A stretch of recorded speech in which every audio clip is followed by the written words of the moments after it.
Israel said it sent ground forces into an action and pounded Gaza in response to a new barrage of rocket fire from the Hamas-run enclave in a conflict that has now claimed over 100 Palestinian lives. The Israeli army said in a brief message that Israeli planes and troops on the ground are carrying out an attack in the Gaza Strip. The escalation was confirmed by Army spokesman John Conricus, although he didn't specify the scale of the operation.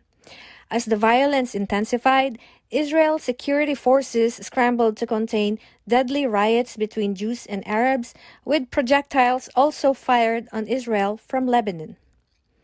U.S. Secretary of State Antony Blinken said Washington was deeply concerned about the violence of the streets of Israel, voicing support for a United Nations Security Council meeting early next week on the crisis.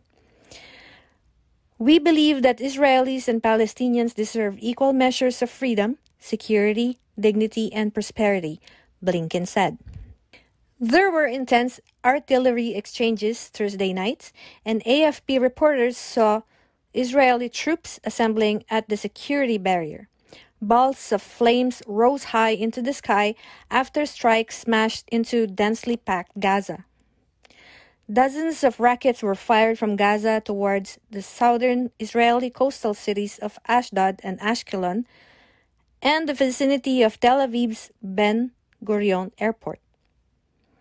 We are prepared and continue to prepare for various scenarios, Conricus said, describing a ground offensive as one scenario. In Gaza, AFP photographers said people were evacuating their homes in the northeastern part of the enclave ahead of possible Israeli attacks, with Hamas, the Islamist group that controls Gaza, warning of a heavy response to a possible ground incursion. With the conflict showing no signs of easing, Israel has been rocked by an unprecedented wave of mob violence in which both Arabs and Jews have been savagely beaten and police stations attacked. Defense Minister Benny Gantz ordered a massive reinforcement to suppress the internal unrest. The heavy bombardments coincided with the start of Eid al-Fitr, which marks the end of Muslim holy fasting month of Ramadan, and saw the faithful pray at mosque and amid the rubble of Gaza's collapsed buildings. Israel Air Force launched multiple airstrikes, targeting locations linked to Hamas, with the Air Force saying jets had struck a military compound of the group's intelligence headquarters.